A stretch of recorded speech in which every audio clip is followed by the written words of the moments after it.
ശ്രീ ഗുരുഭ്യോ നമഃ. SMECT astro centre നിങ്ങളെവരെയും സ്വാഗതം ചെയ്യുന്നു.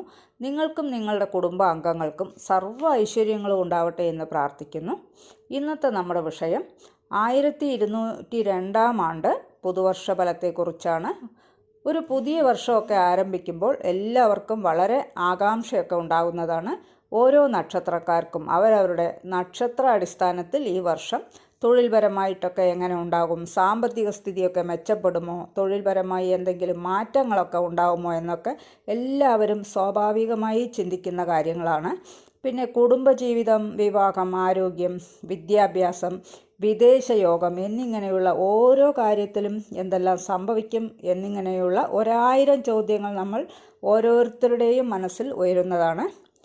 പുതുവർഷം 1202 പിറക്കുന്നത് ചിങ്ങമാസം 1-ാം തീയതി, അതായത് ഓഗസ്റ്റ് 17-ാം തീയതി തിങ്കളാഴ്ച രാവിലെ 7:58 ചിത്തിര നക്ഷത്രം 1-ാം പാദത്തിൽ കന്നിക്കൂറിൽ ചിങ്ങരവി സംക്രമം നടക്കുന്നു.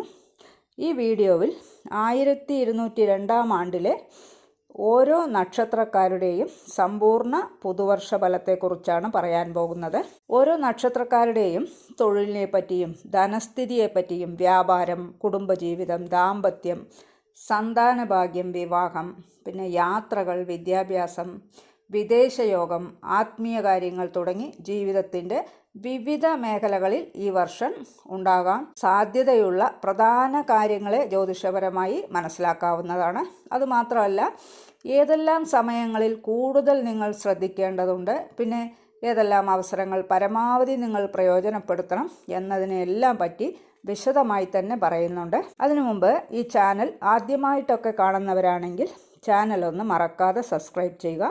പിന്നെ ജ്യോതിഷപരമായിട്ടുള്ള എല്ലാ ആവശ്യത്തിനും, ജ്യോതിഷ പഠനത്തിനും കൺസൾട്ടേഷനും ഒക്കെ SMECT അസ്ട്രോ സെൻറ്ററുമായിട്ട് ബന്ധപ്പെടാവുന്നതാണ്. കൺസൾട്ടേഷൻ ഓൺലൈനായിട്ട് മാത്രമേ ഉള്ളൂ. ശരി, ഇനി നമുക്ക് വിഷയത്തിലേക്ക് കടക്കാം. കാർത്തിക നക്ഷത്രക്കാർക്ക് 1202 ആണ്ടിൽ നേതൃത്വം വഹിച്ച് കഴിവ് തെളിയിക്കുവാനുള്ള അവസരങ്ങളൊക്കെ തന്നെ നിങ്ങൾക്ക് ധാരാളം വന്നു ചേരും. സർക്കാർ തലത്തിലും വിദ്യാഭ്യാസ തലത്തിലും ഭരണരംഗത്തും പിന്നെ സാമൂഹിക സാങ്കേതിക മേഖലകളിലും ഒക്കെ പ്രവർത്തിക്കുന്നവർക്ക് മികച്ച മുന്നേറ്റം പ്രതീക്ഷിക്കാം. സാമ്പത്തികമായിട്ടൊക്കെ നിങ്ങൾക്ക് ഈ വർഷം നല്ല പുരോഗതി തന്നെ ഉണ്ടാകും. നിക്ഷേപങ്ങളിൽ നിന്നൊക്കെ നേട്ടങ്ങളും ലഭിക്കും. കുടുംബത്തിൽ മംഗളകർമ്മങ്ങൾ നടക്കാനുള്ള സാധ്യതയുണ്ട്. വിവാഹാലോചനയുമായിട്ടൊക്കെ മുന്നോട്ട് പോകുന്നവർക്ക് അനുയോജ്യമായ ബന്ധം വന്നു ചേരാനും ഉള്ള ഇടയുണ്ട്. ദാമ്പത്യ ജീവിതം സന്തോഷകരമായിരിക്കും. ആരോഗ്യപരമായി പറയുകയാണെങ്കിൽ കഴുത്ത്, തൊണ്ട, കണ്ണ് എന്നിവയിൽ പ്രശ്നങ്ങൾ ഉണ്ടാകാൻ സാധ്യതയേറെ കാണുന്നുണ്ട്. ശ്രദ്ധിക്കുക.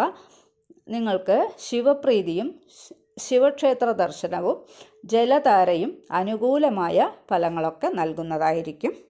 ഇവയെല്ലാം ചന്ദ്രരാശിയുടെ അടിസ്ഥാനത്തിൽ ഓരോരുത്തരുടെയും നക്ഷത്രത്തിൻ്റെ അടിസ്ഥാനത്തിലുള്ള പൊതുവായ ഫലങ്ങളാണ്. പിന്നെ നിങ്ങളുടെ ജനനകാല ജാതകത്തിൻ്റെയൊക്കെ അടിസ്ഥാനത്തിൽ നിങ്ങൾക്ക് തത്സമയം നടക്കുന്ന ദശയുടെയും അപഹാരത്തിൻ്റെയും ഒക്കെ അടിസ്ഥാനത്തിൽ ഫലങ്ങളിൽ ചില മാറ്റങ്ങളൊക്കെ ഉണ്ടാകാനുള്ള ഇടയുണ്ട് എന്നുകൂടി പ്രത്യേകം ഓർമ്മിപ്പിക്കുകയാണ്. ഈ ചാനൽ ഇതുവരെ സബ്സ്ക്രൈബ് ചെയ്യാത്തവരാണെങ്കിൽ ചാനലൊന്ന് സബ്സ്ക്രൈബ് ചെയ്യുക. വീഡിയോ ഇഷ്ടപ്പെട്ടുവെങ്കിൽ ലൈക്ക് ചെയ്യുക, ഹൈപ്പ് ചെയ്യുക. നിങ്ങളുടെ വേണ്ടപ്പെട്ടവർക്കും സുഹൃത്തുക്കൾക്കും ഒക്കെ ഷെയർ ചെയ്ത് കൊടുക്കുക. നിങ്ങളുടെ അഭിപ്രായം കമൻറ്റ് ബോക്സിൽ അറിയിക്കുക. വേറൊരു വിശേഷവുമായി നമുക്ക് വീണ്ടും കാണാം. നന്ദി, നമസ്കാരം.